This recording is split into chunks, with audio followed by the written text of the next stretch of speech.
দর্শক, আপনাদেরকে বলেছিলাম যে আস্তে আস্তে কিন্তু যারা ছাত্র আন্দোলন সংগঠিত করেছে সেই বৈষম্য বিরোধী ছাত্র আন্দোলন এবং তাদের সমর্থিত যে নাগরিক কমিটি তাদের সঙ্গে বিএনপির দূরত্ব বাড়ছে, কোনো কোনো ক্ষেত্রে বিরোধ তৈরি হচ্ছে, আর তৃণমূল পর্যায়ে কোথাও কোথাও সংঘাতের আলামতও পাওয়া গেছে।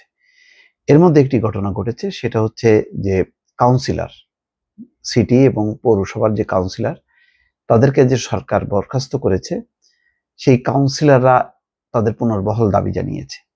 সেই পুনর্বহাল দাবিতে তারা সমাবেশ করেছে। সেই সমাবেশে জাতীয় নাগরিক কমিটি, বৈষম্য বিরোধী ছাত্র আন্দোলন তারা অংশ নিয়েছে এবং একাত্মতা প্রকাশ করেছে এবং তাদের সহায়তা চাওয়া হয়েছে। এটা নিয়ে একটা রাজনৈতিক বিতর্ক। বিএনপি পরিষ্কারভাবে বলেছে, বিগত সময়ে যে নির্বাচন ছিল শেখ হাসিনার নির্বাচন, সেই নির্বাচন কোনো নির্বাচন না, সেই ভোট কারচুপির ভোট, জালিয়াতির ভোট। ফলে সেই নির্বাচন এবং ভোটে যারা অংশ নিয়েছে তারা আসলে স্বৈরাচারের সহযোগী, তারা শেখ হাসিনার সহযোগী। সুতরাং তাদেরকে নিয়ে তাদের সহায়তা চাওয়া, তাদের পুনর্বাসন করা এক ধরনের আওয়ামী লীগের পুনর্বাসন বলেই তারা মনে করছে। এই নিয়ে একটি বিতর্ক শুরু হয়েছে।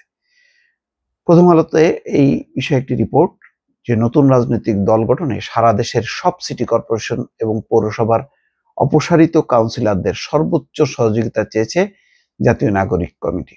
একটি অনুষ্ঠানে জাতীয় নাগরিক কমিটির আহ্বায়কের দেওয়া এমন বক্তব্য সামাজিক যোগাযোগ মাধ্যম ফেসবুকে নানা আলোচনা, সমালোচনা ও বিতর্কের জন্ম দিয়েছে। বিএনপি ও ছাত্রদলের নেতাকর্মীরা এই বিষয়টিকে আওয়ামী লীগের পুনর্বাসন হিসেবে উল্লেখ করে সমালোচনায় মুখর হয়েছে। অবশ্য জাতীয় নাগরিক কমিটি বলছে, আওয়ামী লীগের সহযোগী না হওয়া সত্ত্বেও সিটি কর্পোরেশন ও পৌরসভার কাউন্সিলরদের মধ্যে যাদের সরানো হয়েছে তাদের অনেকেই জুলাই আন্দোলনের শিক্ষার্থীদের সঙ্গে ছিলেন। আর নাগরিক কমিটি যা বলছে সেটা কারো পুনর্বাসন নয়, এটা একটা সাধারণ আহ্বান ছিল, কিন্তু বিষয়টি নিয়ে মিসকমিউনিকেশন হচ্ছে, অর্থাৎ তারা সেভাবে বলেনি, এটা একটা ভুল বোঝাবুঝি হচ্ছে। ছাত্র গণহত্যা ও বৈষম্য বিরোধী সিটি ও পৌর কাউন্সিলরদের জনস্বার্থে পুনর্বহালের দাবিতে এবং বর্তমান অন্তর্বর্তী সরকারকে সহযোগিতা করার লক্ষ্যে গত বুধবার ঢাকায় জাতীয় প্রেস ক্লাবে একটি সমাবেশ হয়। এই সমাবেশের আয়োজক বাংলাদেশ সিটি ও পৌর কাউন্সিলর্স অ্যাসোসিয়েশন।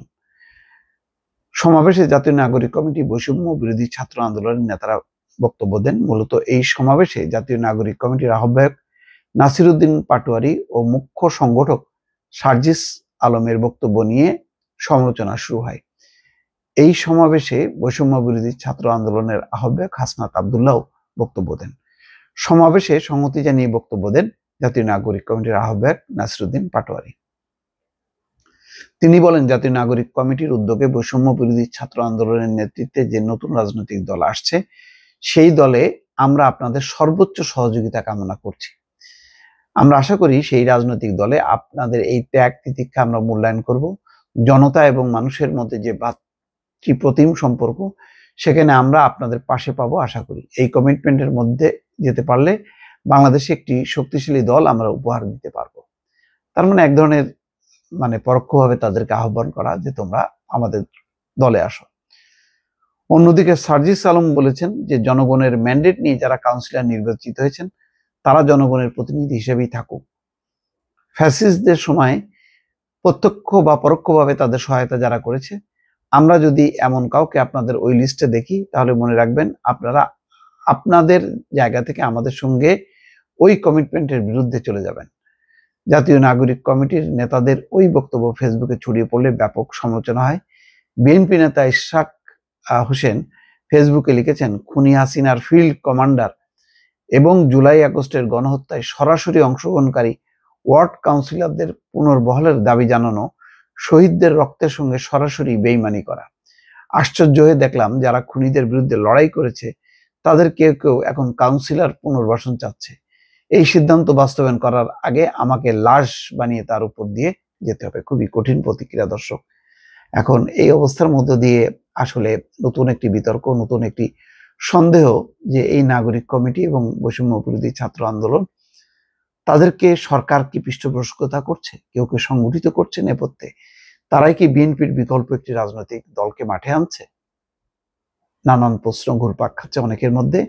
দর্শক, বিষয়টি নিশ্চয়ই আগামী দিনে পরিষ্কার হবে। ভালো থাকবেন। আল্লাহ হাফেজ।